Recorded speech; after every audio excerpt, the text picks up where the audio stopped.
আসসালামু আলাইকুম, আমি ফারজানা ইউএসএ থেকে। আমাদের হাদি ভাইয়া কিন্তু চলে গেছে। তার শেষ বিদায়ের এই পিকচারটা দেখছেন। তাকে যদিও অনেক মানুষ চিনতো না, আমিও চিনতাম না, কিন্তু তার চলে যাওয়ার পরে তার জন্য যে জনতার ব্যাকুল, যে কান্না, যে আহাজারি, যে আবেগ, যে ভালোবাসা, সেটাতে স্পষ্ট বোঝা যায় উনি একজন ভালো মানুষ ছিল, উনি বীর সাহসী ছিল, উনি জনতার মন জয় করেছে।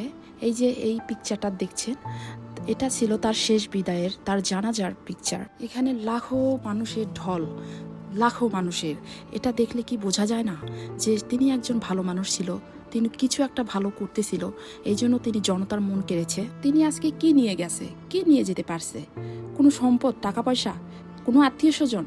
কাউকে না। তিনি নিয়ে গেছে তার সাথে করে তার আমল, মানুষের ভালোবাসা, মানুষের দোয়া, যেটা তার আখেরাতকে উজ্জ্বল করবে। আর আজ তার অনুপ্রেরণায় এখানে আরো হাজারটা হাদি জন্ম নেবে। আর আমি বলবো, যারা তাকে মেরেছে তাদের কোনো রাইট নাই এভাবে কাউকে মেরে ফেলার। তারা জন্ম দেওয়ার মতো ক্ষমতা রাখে না, তারা মেরে ফেলার মতো ক্ষমতা রাখবে না। হাদিসেও আছে এবং এটা নিয়মেও আছে।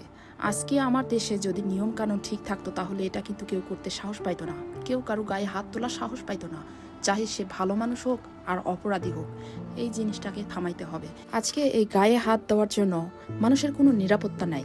দেশের মানুষ নিরাপত্তাহীনতায় ভুগছে। দেশে কঠোর আইন ব্যবস্থা চালু করা হোক, কেউ কারো গায়ে হাত দিতে পারবে না, সে ভালো মানুষ হোক আর খারাপ মানুষ হোক। আমি এখানে কোনো দল নিয়ে কথা বলছি না, তবে আজকে তার সাথে হয়েছে, কালকে আরেকজনের সাথে হবে এবং পরশু আরেকজনের সাথে, এইভাবে হইতেই আছে, কন্টিনিউ হইতেই আছে। রাস্তায় মারপিট এগুলো হইতেই আছে, কেউ কোনো কথা বলছে না এটা নিয়ে। আমরা আর কতকাল চুপ থাকবো এটা নিয়ে? আমরা কি মানির জন্য এরকম সব করছি?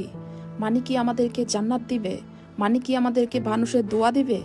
এই দুনিয়া দুই দিনের দুনিয়া, এই দুনিয়ার মায়ায় এত সব কিছু করা ঠিক নয়। আমার মতে দেশে কঠোর নিয়ম ব্যবস্থা চালু করা হোক। দেশের আইন প্রশাসনের দৃষ্টি আকর্ষণ করে বলছি, তিনি কিন্তু চলে গেছে। তিনি যাওয়ার আগে কি নিয়ে গেছে জানেন? মানুষের দোয়া, মানুষের ভালোবাসা, তার ভালো আমল। দেখেন লাখো মানুষের ঢল এখানে তার আজকে শেষ বিদায়ে। এই ভালোবাসা, এই দোয়া, এটা কি আমরা পেতে পারি না? আমরা কি ভালো কিছু করে যেতে পারি না দেশের উদ্দেশ্যে, জনতার উদ্দেশ্যে, ভালো কিছুর উদ্দেশ্যে? মানি কিন্তু আপনাকে জান্নাত দিতে পারবে না, কিন্তু জনতার দোয়া ও ভালোবাসা আপনাকে জান্নাতের কাছে নিয়ে যেতে সহযোগিতা করবে। মানি, টাকা পয়সা, ক্ষমতা, এগুলো 2 দিনের জন্য মাত্র। আমাদের দরকার আমল, ইমান, আমাদের আখেরাতের সম্পদ। আমরা যদি এটা মাথায় রেখে আমরা যদি ভালো কাজ করি, তাহলে ইনশাল্লাহ আমার দেশ, আমার জাতি আরো ভালো থাকবে, আরো উন্নত হবে। আমরা না হয় চেষ্টা করে গেলাম, আমাদের পূর্ব প্রজন্ম তারা ভালো থাকবে, তাদের জন্য আমরা কি চেষ্টা করতে পারি না? আমি চেষ্টা করে যাচ্ছি, আপনিও চেষ্টা করবেন। সবাই দোয়া করবেন হাদি ভাইয়ার জন্য, আল্লাহ যেন তাকে জান্নাতুল ফেরদাউস নসিব করে, তার প্যারেন্ট এবং আত্মীয় স্বজন সকলকে ধৈর্য ধরার ক্ষমতা দেয়।